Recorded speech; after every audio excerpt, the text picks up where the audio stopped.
Hey guys, welcome back to my channel. আজি মই আপোনালোকৰ আগত সিম্পল কণীৰ জোল কেনেদৰে বনাব লাগে তাৰে ৰেচিপিটো শ্বেয়াৰ কৰিবলৈ যাই আছো। সকলোৱে এই ৰেচিপিটো বনাব জানে আৰু সকলোৰে প্ৰসেছবোৰ বেলেগ বেলেগ। তো চাও হক মই কেনেদৰে বনাইছো। ভিডিওটো ষ্টাৰ্ট কৰাৰ আগতে যদি আপোনালোকে মোৰ চেনেলটো সাবস্ক্ৰাইব কৰা নাই তে সাবস্ক্ৰাইব কৰি দিব আৰু এই ভিডিওটো যদি ভাল লাগে তে লাইক কৰি দিব। সবলক ভিডিওটো ষ্টাৰ্ট কৰো। কেটামান মই বইল কৰা কণী লম আৰু কণীখিনিৰ মাজে মাজে এনেদৰে কটাৰী দি ভালদৰে কাটি লম।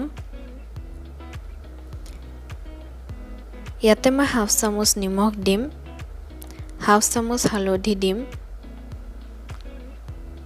আৰু হাফ চামুচ দালচিনি পাউডাৰ দিম। দালচিনি পাউডাৰটো অপচনেল হয় আৰু গুটেখিনি ভালদৰে মিক্স কৰি দিম।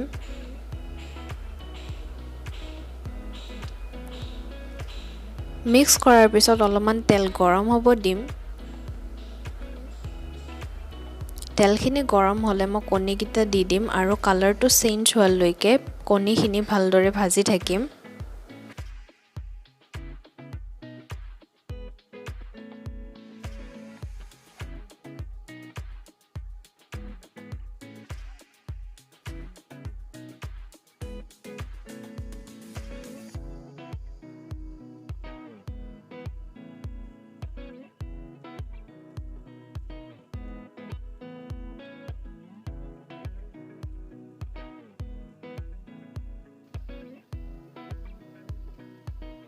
কণীকিটাৰ কালাৰটো চেঞ্জ হৈ গ'ল, মই এতিয়া এইখিনি উঠাই দিম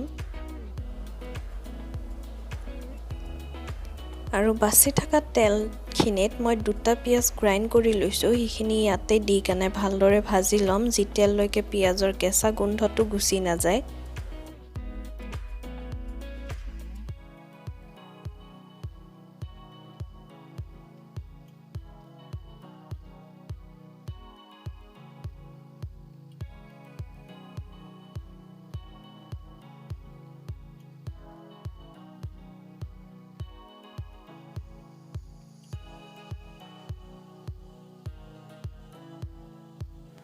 পিয়াজখিনি ভজা হৈ গ'ল, মই ইয়াতে কেটামান আলু বইল কৰিছো সেইকেইটা দি দিম। দি ফালে অলপমান ভাজি লম। আলুখিনি বেছিকৈ ভাজিব নালাগে কাৰণ এইখিনি বইল কৰাই আছে।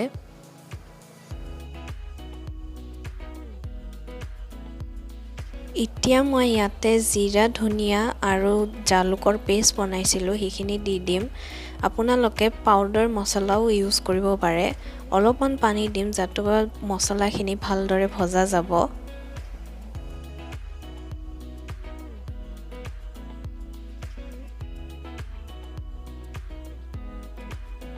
মছলাখিনি লো টু মিডিয়াম ফ্লেমত ভাজি থাকিম। ইয়াতে 1 চামুচ হালধি দিম। গোটেইখিনি মিক্স কৰি লম। মছলাখিনি অলপমান ভজা যোৱাৰ পিছত মই ইয়াতে কেটামান কেঁচা জলকীয়া গ্ৰাইণ্ড কৰিছো সেইখিনি ইয়াতে দি দিম। এটো অপচনেল হয়। ইয়াতে অলপমান পানী দি গোটেইখিনি ভালদৰে ভাজি লম।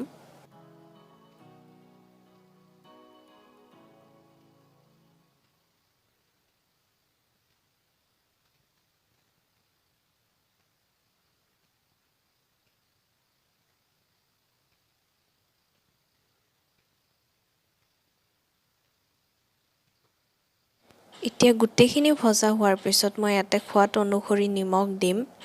ভালদৰে মিক্স কৰাৰ পিছত মই ইয়াতে গ্ৰেভিৰ মতে দি গৰম পানী দিম।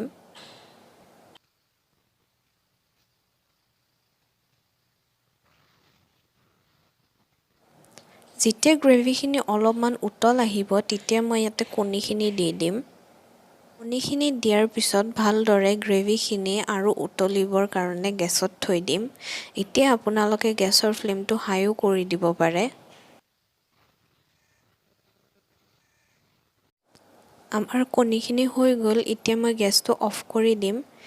সো গাইজ আজিলৈ ইমানে। আপোনালোকে যদি এই ৰেচিপিটো ট্ৰাই কৰি চাই তে মোক কমেন্ট সেকশনত জনাব নাপাহৰিব যে এই ৰেচিপিটো আপোনালোকৰ কেনেকুৱা লাগিল। Thank you এভৰিওয়ান।